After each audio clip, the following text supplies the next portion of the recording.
that anyone that's in world knows that we're getting ready to hang out. I'm going to start my webcam. Me too. I'll throw myself on the other screen over here. Cool. Live from New York. Welcome to the hotel room on 59th. Well, thanks for coming, guys.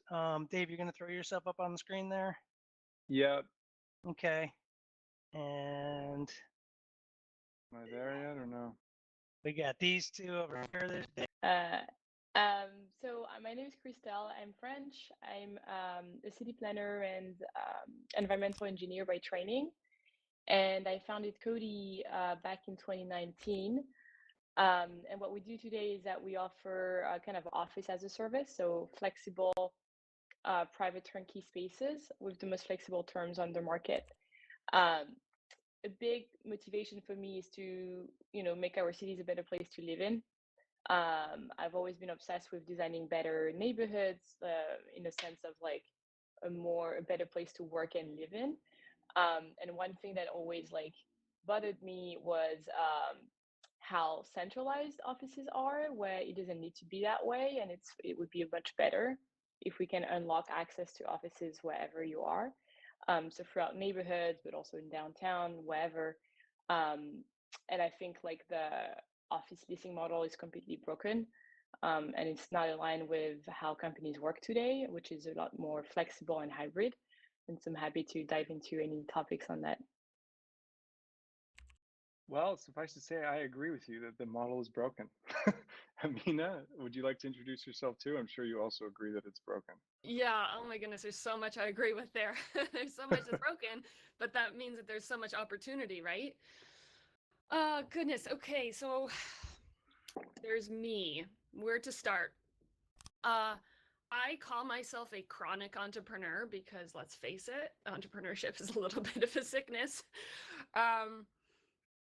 I basically built my first company, which was in a totally different industry, in a dorm room.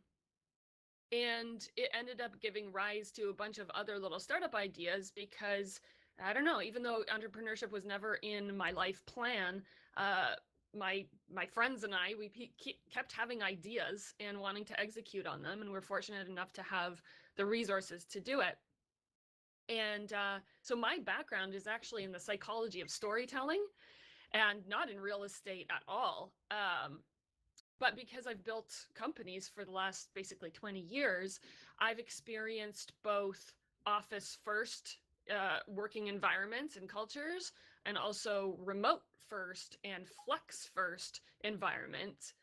And now that it's becoming a lot more mainstream, I'm just extremely excited because I feel like it gives companies of whatever size such a huge competitive advantage to not be saddled with these 7-day-a-week leases when their people only need it once or twice a week, which is why I think what Christelle is doing is so brilliant.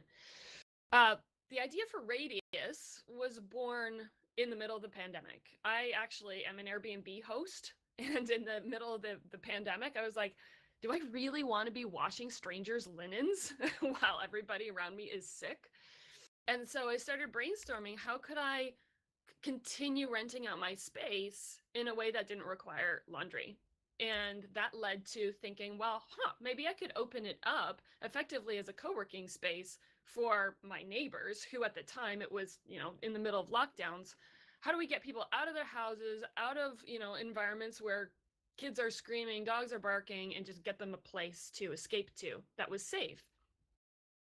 And then when companies started announcing permanent remote work and spending big bucks on canceling leases, we thought, oh, wow, okay, this is a lot more than a neighborhood initiative. And so to Christelle's point about making neighborhoods more livable and workable and sort of changing that paradigm, that's how we're thinking about it too, that if you can create a place almost like a 15-minute city where you can live your whole life within a 15-minute radius of where you live, then you're going to get to know your neighbors better, potentially even bridge divides and have greater work-life balance and separation. So very, very excited to be here today.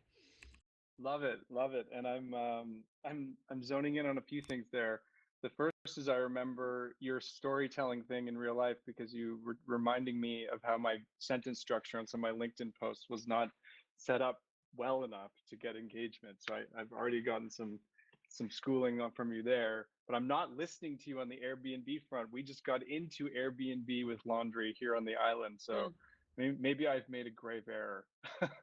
But what I firmly am so definitively aligned with you on, Amina, is the socioeconomic divides that can be, I guess, fixed through living and interacting with your community with more frequency. Because I'm doing that now, living in a much smaller community, and it's literally night and day compared to living in my big city of Toronto and going to the office like I used to. So with that, I would love to start with our first sort of theme or question. And I thought I would start at the beginning being kind of relative, i.e. the early 2000s, which to me, and anyway, I would love for anyone to correct me if I'm wrong, but that feels like sort of the first point where we were able to kind of untether from our desks as the BlackBerry came out. All of a sudden, top talent was able to remain productive by merging two primary modes of communication, which was phone and email, onto one handheld mobile device. And at first, this was only reserved for the chosen few, but as time went on, this technology became commonplace, and with it, more mobility for the average worker. Despite all this advancement, as knowledge workers, the office sort of remained the primary place of engagement for the decades that would ensue thereafter, speaking broadly. Then March of 2020 happened, and now we've got a new technology, and I'm using quotations for those that can see my face, and that technology is location independence. This is the new BlackBerry, working from anywhere. And it's arrived in a really quirky way in which the entire knowledge economy inadvertently became early adopters, and it's unfolding at an interesting time of economic and geopolitical uncertainty. And so to Christelle's earlier point, there are massive implications for cityscapes, governments, commercial landlords, organizations, and people at large. So my first question is, how are each of you seeing this moment, and what are the immediate problems and solutions that deserve our attention? Because we can get focused a lot on the future. I'd love to focus on what are some of the immediate things that deserve our attention. So with that, I'll start with Christelle, if you wouldn't mind kicking us off. Yeah, it's a big question, but I think I'm deep into commercial real estate right now, so I think that's where my mind goes. I used to be like extremely pro neighborhood and anti downtown. That was pre-pandemic, and it's funny because like Codi initially was a version of Radious, and we were focusing on really just like houses in neighborhoods. What happened, I think, between 2020 and 2022, 23 is that we see vacancy rates during the day completely flipped. So residential spaces are no longer completely underutilized. There are people working from home, but commercial spaces like offices are really sitting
thinking of any ways of trying to practically help your customers with that problem? Yeah, we actually created a timeshare office model where company A can have the space Monday, Tuesday, and then company B can have the space Wednesday, Thursday, Friday, for instance. And they pay a prorated rent. And the space is ready. So it's not co-working, but it's like timeshare office. I think that's the future of office leasing. I don't think that 24/7 access for a 5-year term is gonna work. And it's not working. So I Got it. think that's, to answer your question, that's how we helping our customers like have access to space, but actually align with how much they are utilizing the space. In terms of Yep. square footage, if you're going in that direction, I think there's a whole like segment of office space that will remain not utilized as an office, like the big floor plans, like more than 5,000 square feet. And those can be converted towards like a different use, I think, or event space or offsite space. Got it. Got it. Okay. Sorry, I want to give one last question before jumping to Amina because I know she's going to bring a completely different perspective on solving this problem.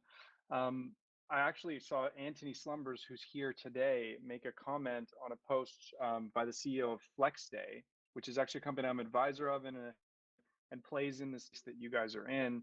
And he really, Justin Raymond, the CEO, talked about fractionalizing office usage, which is really what you've just described, Christelle. And Anthony made the comment, is this a scalable business model? Is this something that works, for large companies when you get above 100 people, when you get into 1,000 people, et cetera, et cetera? And that's it's a rabbit hole we could go down by asking this question, but do you have any immediate thoughts on how far you can go with this model in the current paradigm of work today? 100%. I think it has nothing to do with size. Like it's being utilized, our office timeshare model is being utilized by 3 people startup all the way to like 1,000 people companies. The reality is that they have the exact same needs because nobody has like 1,000 employees living in the same city. Like it's very rare. And if it's the case, then it would be a Facebook like company. And so it's engineers who won't just be at home. So you have 30% of your local density of employees who are going to show up on a given day to the office. And the max is going to be like around 50 people. So at the end of the day, like it's not a constraint of size. And this model is not the only concern like a big company would have is security. And that is more like industry focused than it is like size focused, if you understand my point there. Yeah, for sure. Okay, so let's kick it over to Amina. So Amina, interestingly enough, Christelle started in the space that you're in, broadly speaking, has moved more into the office world. How are you seeing this moment, and what are the immediate problems and solutions that deserve our attention? Sure, yeah. Well, I think where our businesses still have a lot of overlap is that fractional component where Codi has a timeshare model, as Christelle explained, and we have sort of a version of that too, where we have some companies that have signed contracts for the next 52 consecutive Wednesdays, for example. They just need to meet once a week, and they fall in love with a particular property that happens to be in a residential neighborhood, so it's convenient for people, and they do that. Or they're not sure how often they want to meet, and so they just book ad hoc. And maybe it's once a month, maybe it's once a week, maybe it's once a quarter.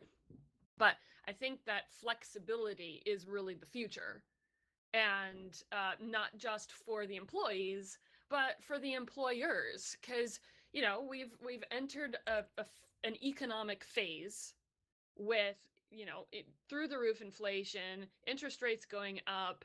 We're being pummeled with unknowns right now. It is, pardon my bluntness, but it's kind of the stupidest time to be signing huge agreements for a bunch of fixed costs.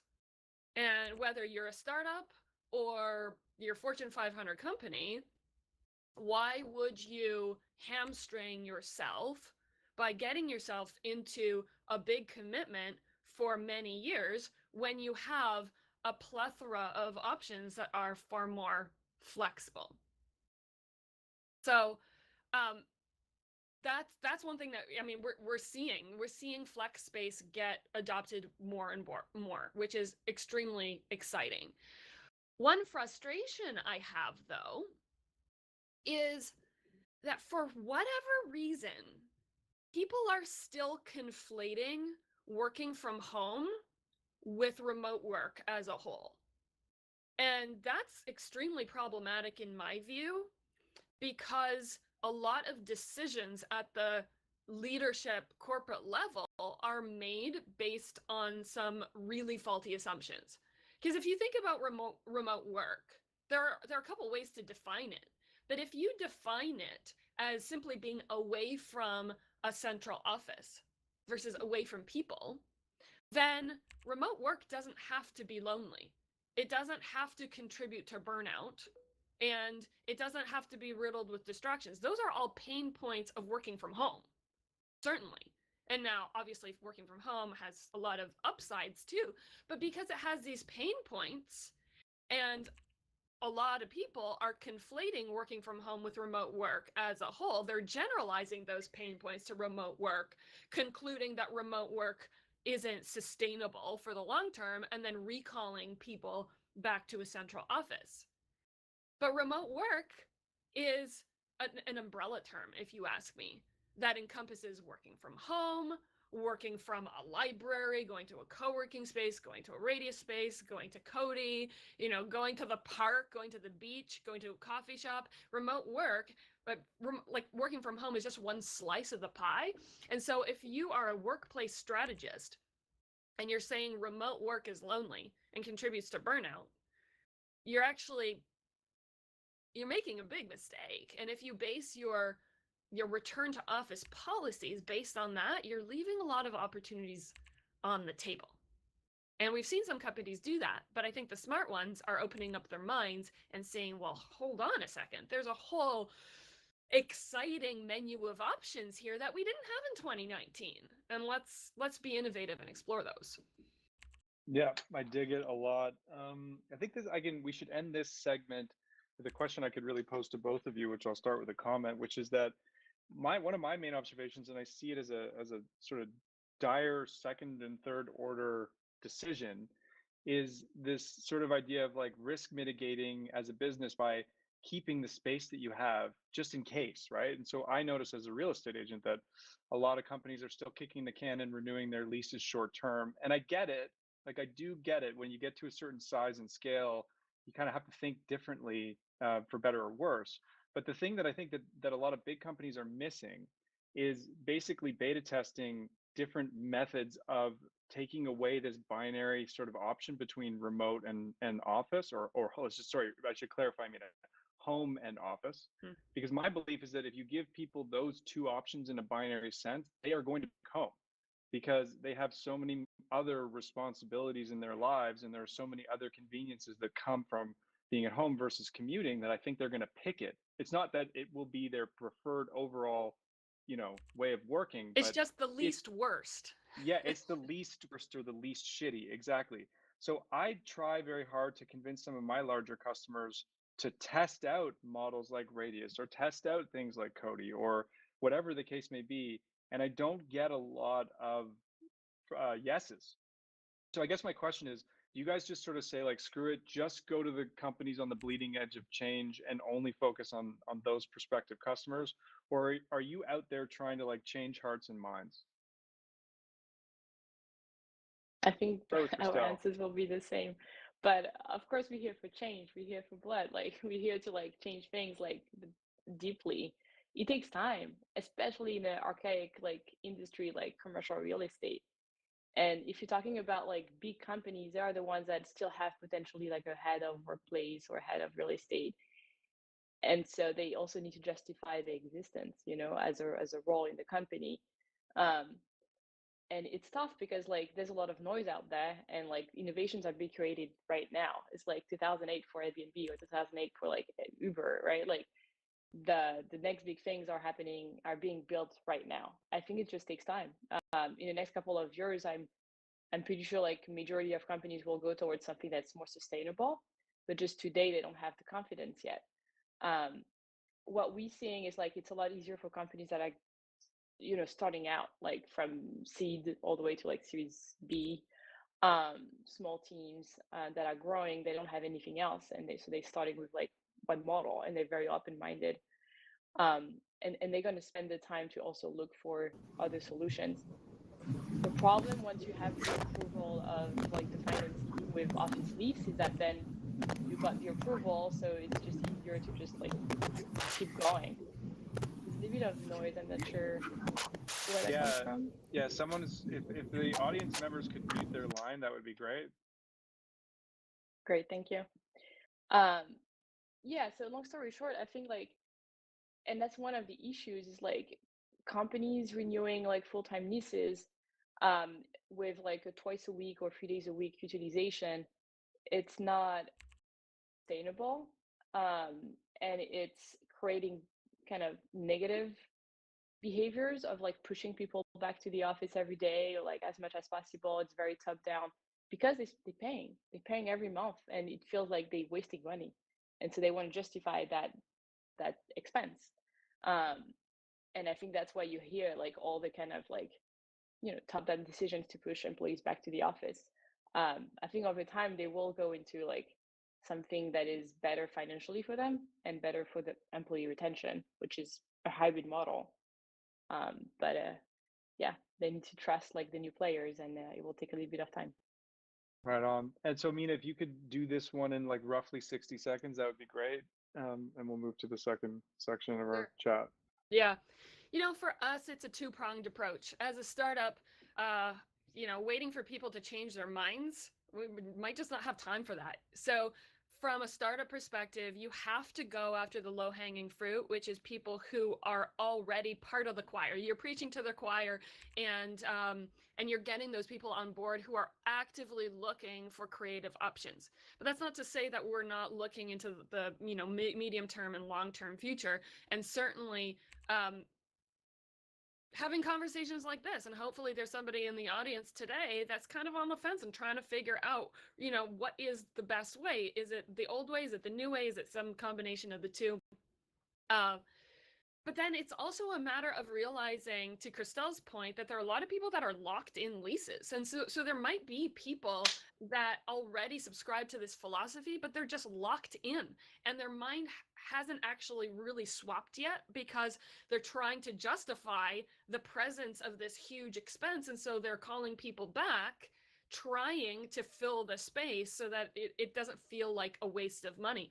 But we're seeing those leases come up already, and they will be for many years, and it's going to be a moment of reckoning, right? I think, Dave, you posted something to LinkedIn the other day about how peak office utilization in 2022 was 16%, and the average was 10%, right? And so over the next 1 to 5 years, even the most entrenched companies are going to have to wake up and realize that it just makes no fiscal sense whatsoever to be paying for space 24 hours a day, 7 days a week, when people just aren't using it. So it's short-term and long-term for us.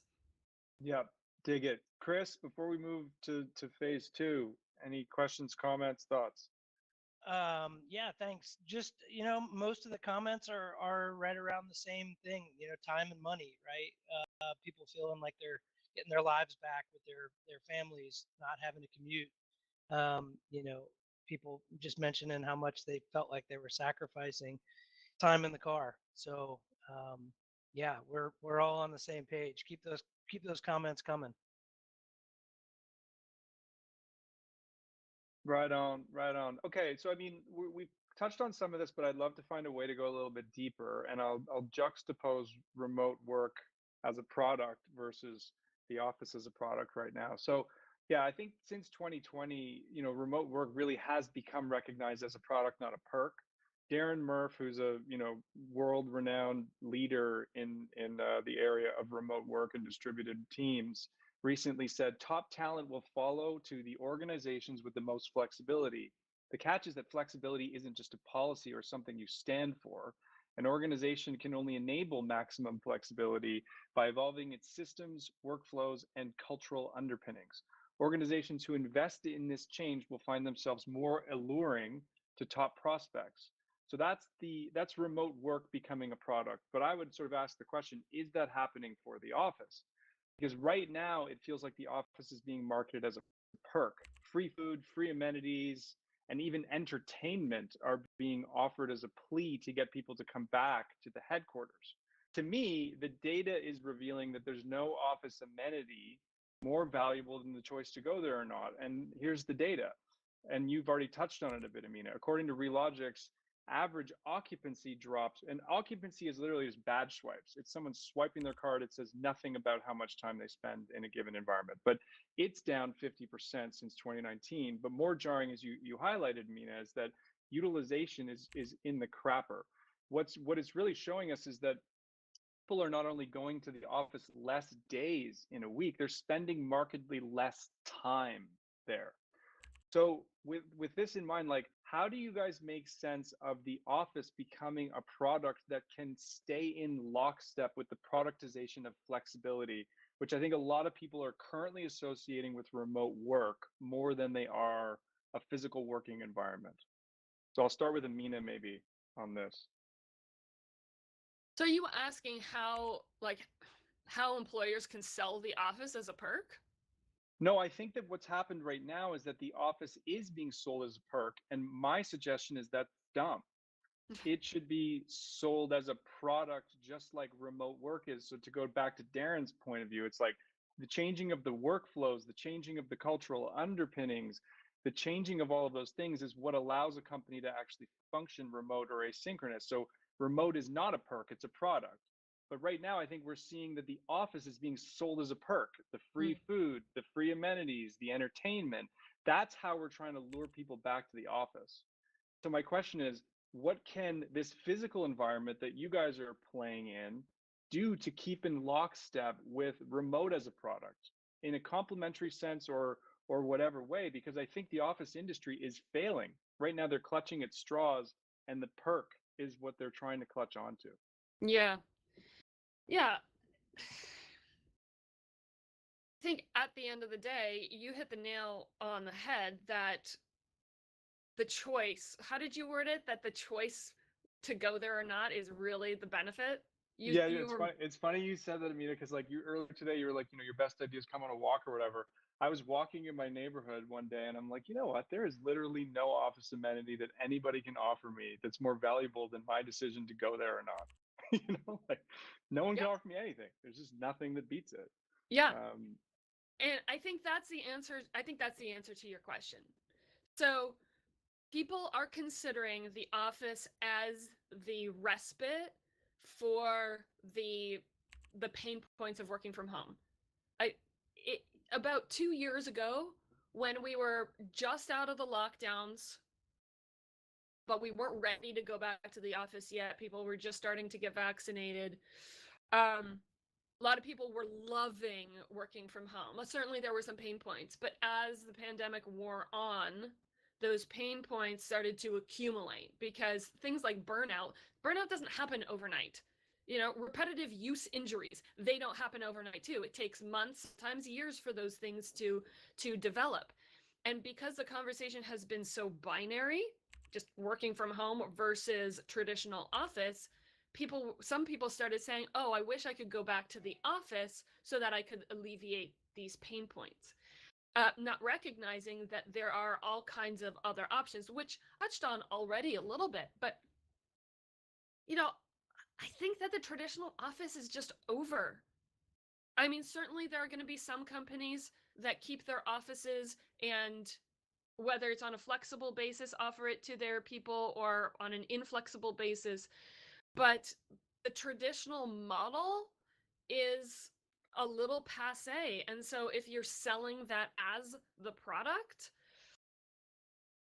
you're going to fall into a certain camp of company that's only going to attract a certain level of talent. I do think that there are some pitfalls. Speaking of second order thinking, Dave, you mentioned that, and maybe this is another topic we can get into, so I'm not talking all day on this one answer. But there are some second order consequences to offering flexibility without being careful about it. And so I do think that we need to be really thoughtful about how we implement flexible policies. But overall, I do think that giving people the freedom, and I think that autonomy is the product. I actually think that that's what it is. And then putting the solutions that support autonomy as a menu of options for people to choose from. I think that's yeah. To me, it's almost like it's an unbundling of the office as a product.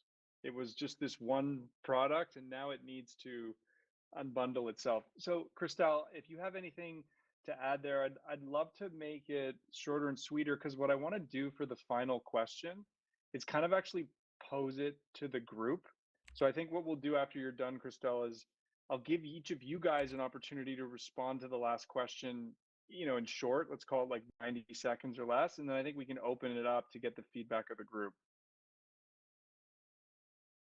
Yeah, so I think there are really two questions, I think, in my mind to your question around like what's the office product. There's the office product that traditional brokers are offering to the CEO to decide on. And then there's the office product that the CEO is offering to its own employees. Your question was on the second one, so I'll answer the second one. For the second one, I think product is more of a like, yeah, it's employee choice. It's function also based, like engineers love working from home and things like that. Great for them. Like, why would we force them to commute and spend time and like be not productive in an office? Sales folks, marketing, operations, they benefit from being in person typically. And if you're running like a local business, something that's like localized or local marketplace like ours, for instance, we do need those folks to be in person. So I think it's like, it depends on the functions. As a company, you can make a decision around like, okay, we're remote first. We do have a hub and spoke model. So we have hubs in the cities where there's a higher density of employees to justify, having that space for folks to go in if they want to. And then I would not make it available 5 days a week, but only twice a week. And this is here for you twice a week so that you can collaborate in person and, do your thing in person. Awesome. Cool. Okay, so guys, for everyone listening, let's just try and make this a more collaborative final sort of discussion topic. So to me, like as we're sitting here today, we have a new wave of companies that's emerging that are statistically more likely to be distributed and flexible regarding their working style. And to me, that's like more important to pay attention to than what specifically some of the largest organizations are doing in the world that may have been, formulated in the 90s or early 2000s. We've got office vacancy rates that are continuing to climb, irrespective of any potential nominal increase in occupancy levels. We've got utilizations that are very low, i.e., people are spending a lot less time at the office even when they go. And much of the flex office sector is still in flux as companies that are comfortable remote are holding off on buying even flexible solutions to keep costs down. Then you've got AI that's disrupting the job market. So this is where we are today. But my question to you guys in the group is, where could we be 5 to 10 years from now? How do we start building the workplace of the future for those that are teenagers today?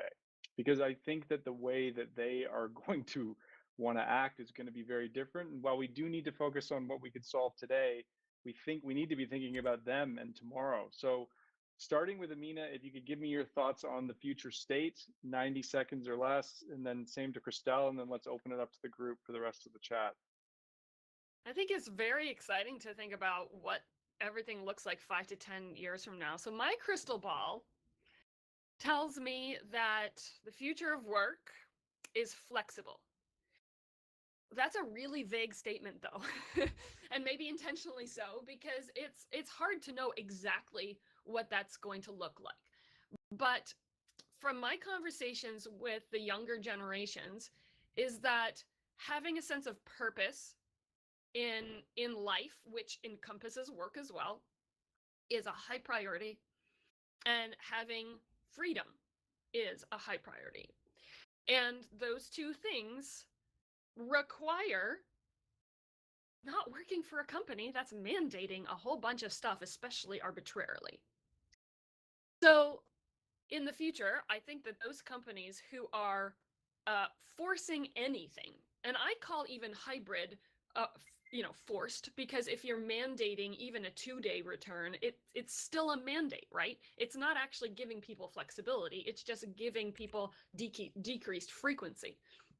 I think that offering flexibility is going to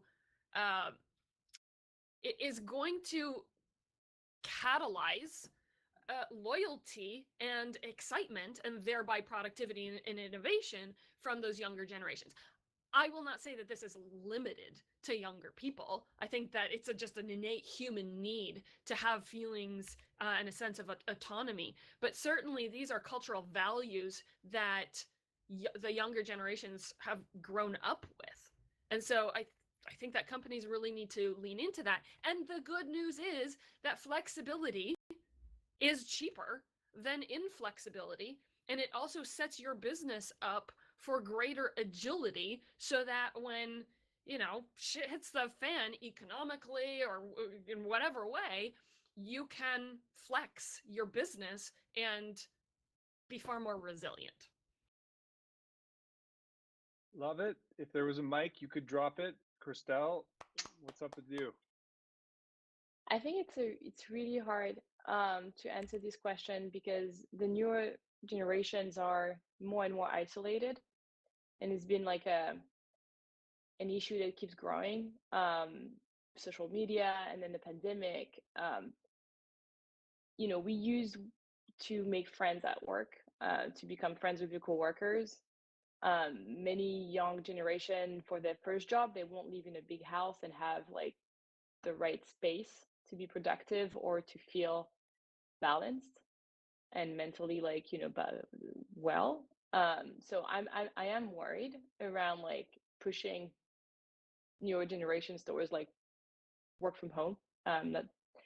So I hope companies will make sure that they have a space to go to, and they can build relationships in person if they want to.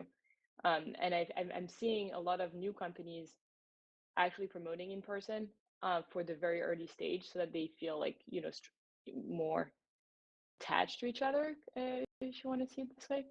So this is a little bit like outside of the scope of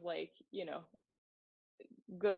But I think, sure, freedom, obviously everyone wants freedom and wants the company to trust you, but I would caution against like not taking into account like isolation and people's own home being suited for work, especially for the young generation. And if I can just jump in and echo that, like I totally agree, Christelle. Like the in-person, I've been seeing a lot of articles and posts on LinkedIn about how younger generations, they want mentorship. They want to learn by osmosis, and that's very difficult to do from home, and much easier to do when you're in an in-person setting. It's just that the office is not the only place to have those interactions. And that's what excites me most about the future. Is when I say flexibility, I mean, choice, and not just between one or the other, but maybe 15 different things, and then trusting employees to make the choices that, enable their best work. Yeah, absolutely. Okay, thank you guys very much for all these thoughtful comments. I think we should invite some audience participation. So with that, I will kick it over to Chris. Yeah, lots of good comments in the chat. Dot or Heather, did you guys have anything that you wanted to share? You can kind of help us out a little bit with some dialogue and get some Q&A. I'd love to share the idea of storytelling, which came up earlier, because the comment made before was that the perception is if we're at home, we're just sitting in our pajamas watching Netflix, which we're not, and working remotely otherwise in other venues. But what if the stories were out there in media and the various forms of media we have today of people who are so much more productive and accomplishing amazing things by working remotely? My thought there. How about you, Heather? I work downtown Seattle for a commercial real estate company, and we were in the second tallest building in the city, and majority of the floors were owned by the company, the commercial real estate company. And so it was kind of a catch-22 of you need to come into the office because we own these floors, and so they were really against working from home. But the problem was it was in a city. And so I was commuting 4 hours a day, every day. And a lot of other people were commuting as well because Seattle doesn't have the best, transportation option. So the environment in the office was toxic. Everyone was miserable. It was a pain in the ass to get into the building. And so, a lot of us were taking multiple ways of transportation. I was doing a train to a bus, and then walking, 3 blocks up a 90-degree hill. and all of us were miserable. And every office I have worked in has been toxic. You're supposed to, you're hanging out with these people every single day, more than your family. But yet, if they leave the company, you're not actually friends. And so working with Virbela, I haven't experienced any of that toxic environment. And I do see all the people I work with as friends. And there's other choices to help with that, human interaction of encouraging, workout classes, a lot of things outside of work. We do a lot of, engagement just within our Virbela employees of doing, like Discord events and whatnot. And so I feel that if I were to be told that I need to go back into an office, that I feel micromanaged and not trusted. And I don't think I could ever go back into an office just because of how spoiled I am with the environment Virbela brings and that community that I feel like I get. Which is, I've never received that at an office because you're not allowed to talk. You have to sit in your cubicle alone, isolated. Only the big wigs are in meetings. You don't feel like you have a voice, and the only perk is a fruit bowl. And sometimes a pizza party if somebody got fired. Like it just there wasn't a lot of morale and positivity working in an office. So I see more perks, is all I'm saying. That is a really important perspective that you just brought, and I really appreciate how honestly you were able to say it. And while it certainly isn't the experience of every single office worker or every company, I actually think that what you just described is a cancer that very much exists across the knowledge economy. And I mean, what a great plug for Virbela as well. And I think that, yeah, I mean, look, the bottom line is that isolation and depression and anxiety and all these things exist across all the modalities that we choose to reside within. It really all depends on, like, that human element of how we interact with other people, whether it's virtual or in person, that I think either fills people's cups up or doesn't. So thank you very much for sharing all that. And one thing I want to add too is I feel like I have more confidence working from home and being behind an avatar instead of having to put jeans on and bundling up because it's freezing cold and standing and waiting for the train and feeling like I look like I'm ugly because I have no makeup and my hair looks like crap and I have to be seen in public, and I feel like I can now finally be myself working from home. I can be in my comfortable, safe environment and not worry about what others, are they judging me because I have a big zit on my face? I don't have to worry about that now with Virbela. And, laundry costs are definitely lower. So Well, yeah, that helps too.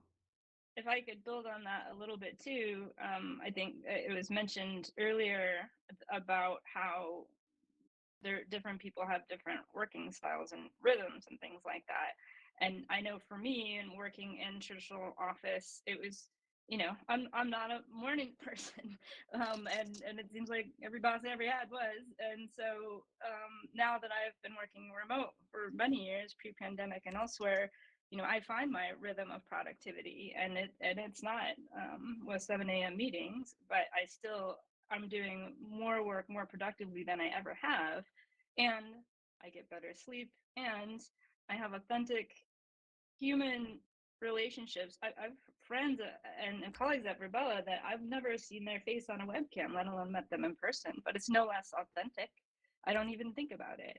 It's just because we're authentically representing each other. And like Dave said, at cancer in the office environment is true, because you don't hear from the voices that aren't the boisterous ones necessarily. And there's people that don't want to show up, and all the things Heather mentioned, where if we can rethink what that looks like, whether it's in-person office or virtual, structured in a way where we're hearing from more people, not just the loudest ones.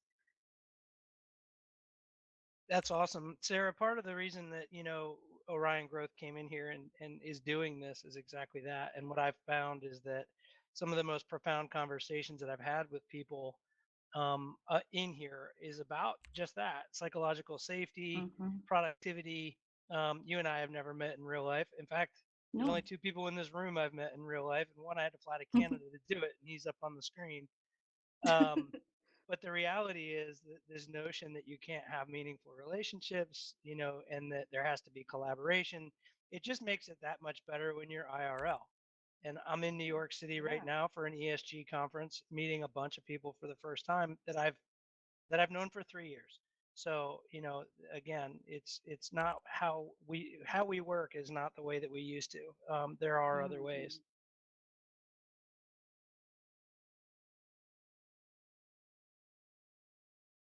What else have we got here? I have a comment that I could pose as a question to others. So like 6 or 8 months ago, I forget when, I'm in the car with my wife and I'm bending her ear on the future of work, and she's indulging me as she does. And she says to me, she goes, Dave, like, I think one of the key things about this whole shift for you is that by you removing the office as the primary place that you engage with the world, you have become a better and more well-rounded human being, community member, partner, and father. That's what's happened by you removing that one physical environment as the primary place you engage with the world. So that's my story. That's how I feel. My life's not perfect. I don't wake up every day and feel like I live in some remote working utopia, but I live where I want to live, and I spend more time with the people that are the most important in my life. And I've had the opportunity to flip to the internet to build relationships with people around the world, which is sad in a sense because I don't get to meet as many of them, interact with them in person, but conversely, it's incredible. So I don't know how everyone feels about that notion of the place that they spend most of their time being how they engage with the world. Love to hear someone else's perspective.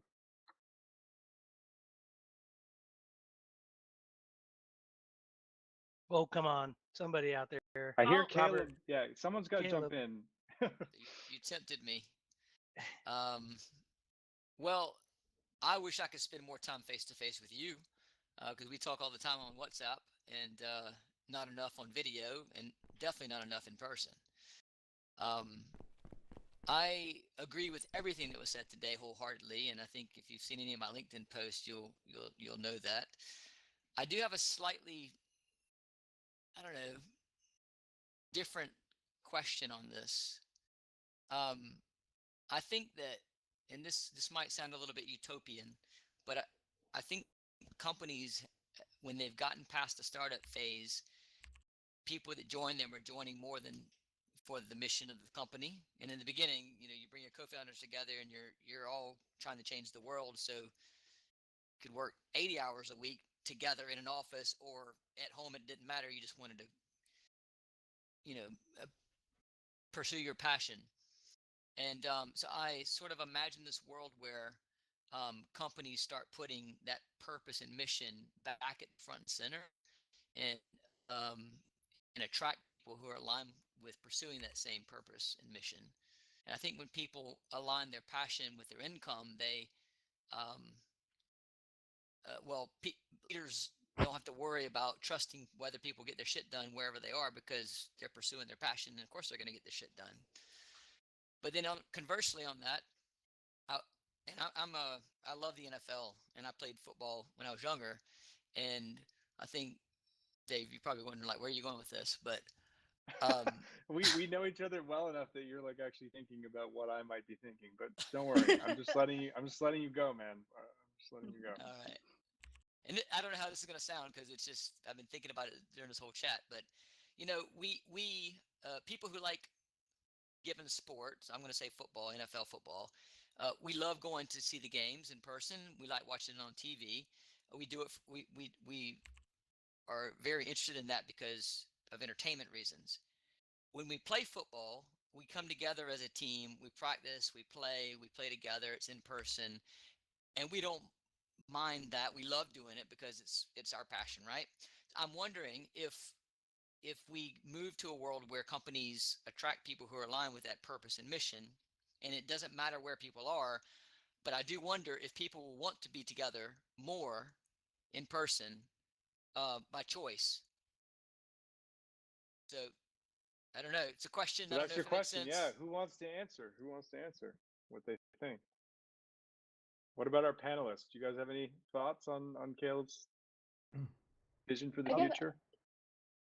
yeah, I'm pretty much aligned. I think it's at the end of the day, it's all about the choice. I think if folks are happy working from home or wherever, or from Radious or from a co-working space, that's great. Like, but I agree that there are still some folks that I like to be a bit more in person. And my comment earlier was more so, I wonder if the newest generations have a tendency to prefer a bit more in person than by themselves. Um, I think there are like some stats and surveys around this, and it's something like to keep looking at. But ultimately, it comes down to like people's choice and freedom. It is a difficult thing for a company to accommodate for, right? Because you want to accommodate for everything, basically every use case. So you allow everyone to work from home, then you give a stipend for co-working if they by themselves, that there's no other employees around them, and they want to just like get a place to be in outside of their home. And then if there's enough density, maybe having like a hub they can go to a couple of days a week.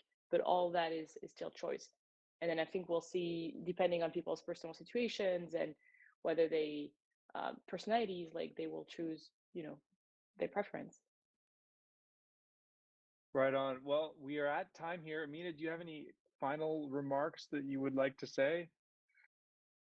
Well, I'm a tennis player, so I can definitely, I could talk all day long about sports analogies. Of course, I'm a singles player, so when I get on the court, it's not in a team environment.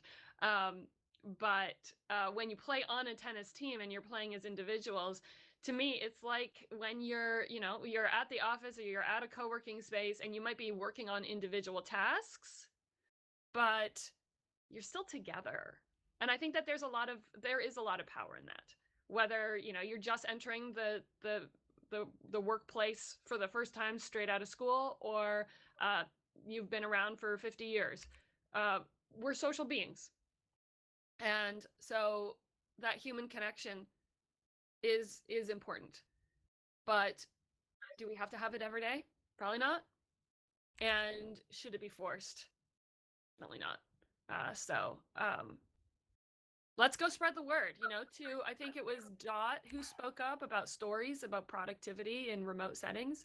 That's up to us. Right now, the biggest, big tech, the people with the biggest PR budgets, they're dominating the news. And they're talking about layoffs and about forcing people back to the office and how productivity wanes in remote settings. And it's all wrong. It's all wrong. It's all just propaganda. And reverse that narrative, because this really is the future. Love it. Love it. Which sound about you, Dave. Is that Chris? Okay, well, so look, in the interest of respecting everybody's time, thank you guys so much for this session. Other people can hang around after and we can keep this chat going. But for the sake of Chris and I's marketing endeavors, so that we can grow this conversation platform, can we get you all to walk to the front of the room and take a photograph in front of Amina and Christelle's real faces? Yes. And you can go on your merry way in whatever way you desire. Yes, if we could all come on up here, we'll get someone to take a picture. I gotcha. Oh, Sarah, you have to get in these. We need to make another avatar for you. Well, no, I can do both. I can be in the Don't stand in picture front of and me. fly. Yeah, I know. It's like, I don't mean to. Chris, I'm sorry. Here we There's a go. lot of blue in here. Team blue. Yeah, I'm gonna step down here with Sarah and try to spread out a Yeah, little bit. we're gonna spread ourselves a little bit. Who's jamming? Go, Robert. Robert. Go, Robert. Who's All right. missing? We got a couple of folks out there. Maybe there's just... Tito. I don't know if you have a better computer than me, but like mine's so slow that I can't really move that easily. But I'm blocking you completely right now. Jeff so, and Paul. Come on in. I do not want to block you, but